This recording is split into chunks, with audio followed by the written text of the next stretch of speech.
私は企業で設計をしていて、主に都内の賃貸マンションの設計をしてます。夫はホテルや住宅とか温浴施設などの設計をしてます。今年2人で一級建築士の製図試験を受けて合格することができました。私たちが住む部屋は賃貸の 1LDK のマンション、鉄筋コンクリート造で35平米ぐらいなんですけど、そこで2人暮らしをしてます。よくある縦長の間取りで、窓が1箇所しかなくて日が入らず暗いですし、2人暮らしにしては狭くて居住性の悪い部屋に住んでいます。もちろん賃貸なので内装や躯体をいじることはできないですし、20代なので高いインテリアなどは使わずに居住性の悪い空間をどう住みこなすかをコンセプトに部屋を作ってます。使ってるアイテムなどをご紹介しながら、居住性を悪くしている間取りの問題点を3つ挙げて、それに対する対策や工夫したことをご紹介します。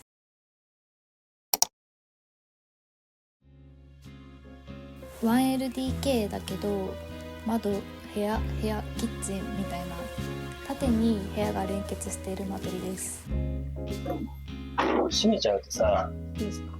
もう明かりがこっちの部屋に入ってこなくなっちゃうんだよね。こんな感じでドカーンとワンルーム的な感じになっちゃうから、こういう風にフェイクグリーンで仕切ったりとか、例えば寝る部屋だとか、あとはここにソファーを置いたりとか、ローテーブルを置いて、ここはくつろぐ場所、こっち側は作業する場所、食べる場所とか、エリアを小さく区切っていくと意外とより実用的に空間を使えます。絨毯を引いてリビングエリアにしたりとか、ベッドの横とかソファーの横とか通路上の空間になりがちなので、たまる場所みたいなのを作れていいように、こういう感じでここがたまる場所みたいな、そういう空間の作り方もありかなと思ってます。このソファーは楽天で購入しました。このローテーブルの高さとか目線に入らない背の低いものを選定して、このブランケットはマイトーンというブランドのものです。色合いが可愛いものが多くていつもチェックしてます。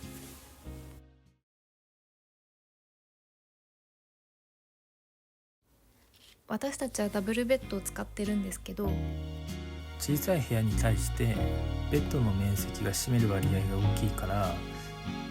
おしゃれなベッドカバーとか布団カバーとか枕カバーとかにすると部屋全体の雰囲気がそれだけで結構変わるから、真っ先に買えてよかったものだよね。ベッドカバー気軽に変えられるし、そんな感じでベッドカバーとかのファブリック類はおろそかにせずに、どういう色がいいかとか組み合わせを考えながらいつもコーディネートして、冬になってからはこのグレーのふわふわしたマットカバーにしたので、布団カバーはこのピンクとパープルのストライプのものを使ってます。これは一応楽天で買って、楽天ルームにもどちらも載せてるので、気になる方はそちらを見てください。で、この白のブランケットは IKEA のものです。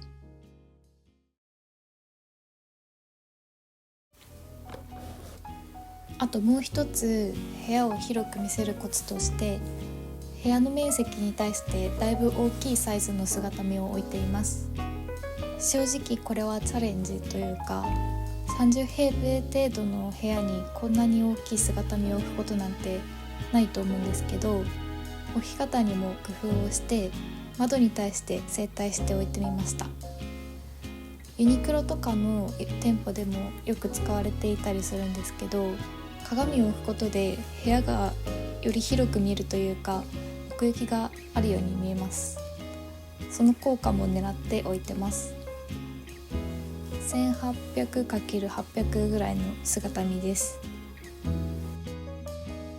あと二次的な効果だったんですけど、棚の横とかポールハンガーとかを裏に置いてるんですけど、それをうまく隠してくれています。いろいろと部屋にいい影響をもたらしてくれてます。続いては収納についてです。だいたい収納って部屋面積に対して 10% ぐらいは必要なんですけど、私たちの部屋は収納が足りていません。私たちは壁一面にあるウォールシェルフを収納の足しにしてます。ただ全ての棚を本とかで埋めてしまうと、壁一面のウォールシェルフなので結構圧迫感が強くなります。部屋も狭いので、こういうモービルとか置物だけの棚を作って抜け感を作ってみたりとかして圧迫感を減らしつつ収納としても使ってます。このモービルは楽天で買ったんですけど、アメリカのポートランドのブランドのものです。こんな風に揺らして、このブックエンドは H&M ホームで買ったもので、マシュマロが重なっているような形がすごく可愛いです。このウォールシェルフは一部デスクとしても使っていて、ここでいつも作業したりとかご飯も食べてます。後ろの壁にもポストカードとかあって、気分や季節によって変えたりとかして楽しんでます。あとここの裏にあるのが、予定表はフライングタイガーで買ったものです。あとはいつも Vlog 見てくださる方は何度も見てるかと思うんですけど、ハワイで購入したキャンドルです。香りはレモンとタバコとウイスキーだったかな。すごいいい香り。すごいいい香りだよね。日本ではなかなか売ってない香りがする。ここで作業するのでハンドクリームとかリップクリームを置いてるんですけど、できる限り置いていてもインテリアの邪魔にならないようなものを使ってます。これは楽天で購入したペン立てです。これはトイレのメーカーさんからもらった付箋です。トイレの形してます。このウォールシェルフは私のドレッサー代わりにもなっていて、この下の引き出しには化粧品やメイク道具を入れていて、この仕切りは無印良品で購入しました。この上にもアクセサリーとかを入れて、身支度はここで済ませられるようにしてます。この棚には香水とかリップクリームとか出かける直前に使うようなものをここに入れてます。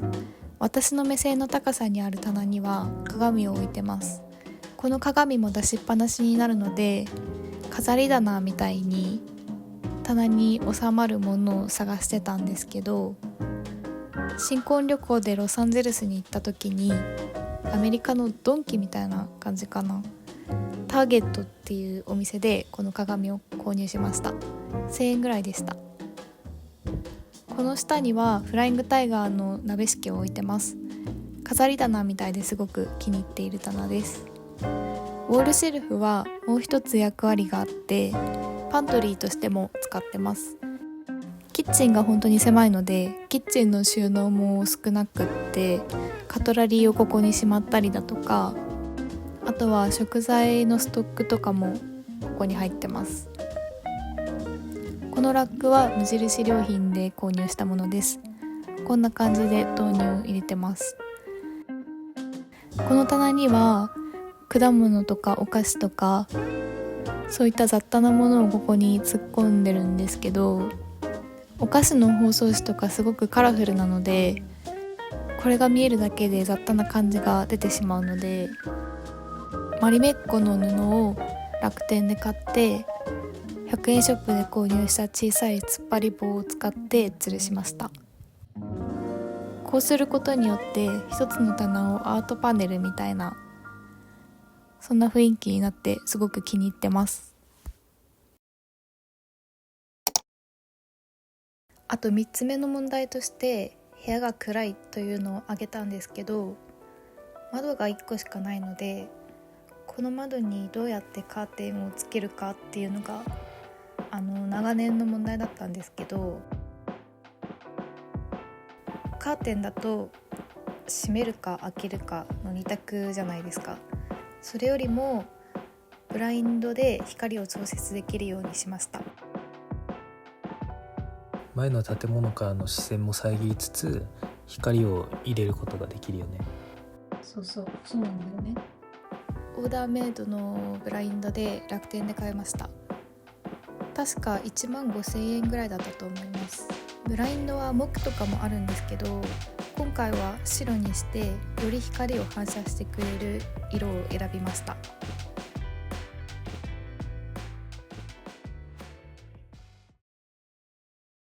先ほどの大きい姿見なんですけど、これを窓と整体しておくことで窓から入った光を部屋の中に拡散してくれるという役割も果たしてくれています。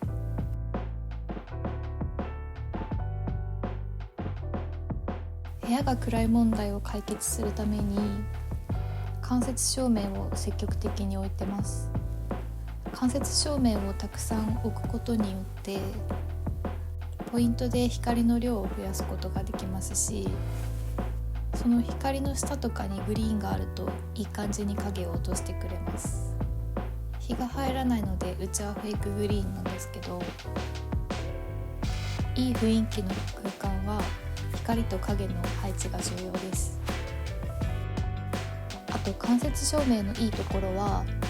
夜間に向けて部屋の照度を徐々に下げることもできます。これは IKEA の照明なんですけど、こんな感じで光の調節もできます。うちにある大きいフェイクグリーンはすべて楽天で購入しました。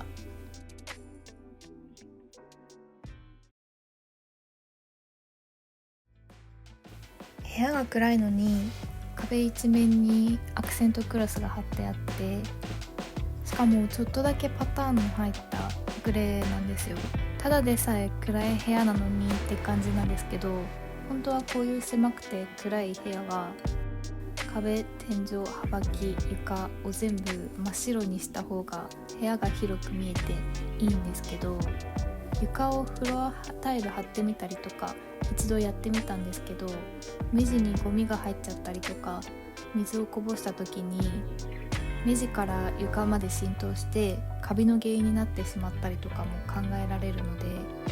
幅木の目立つところだけ白くしてみました。幅木がここまでは床ですよ、ここまでは壁ですよみたいな感じで仕切ってたので、ただインテリアとかも全部真っ白にしてしまうと簡単に統一感は出しやすいんですけど、白は反射する光が多いので不眠につながったりとか人体への影響も大きいので、インテリアは色を入れたりとか落ち着いた色にするのがベストかなと思います。まだまだ水回りとかキッチンとかいろいろ工夫してることはあるんですけど、別の動画でご紹介できたらいいなと思います。以上で私たちの2人暮らしの部屋のルームツアー終わります。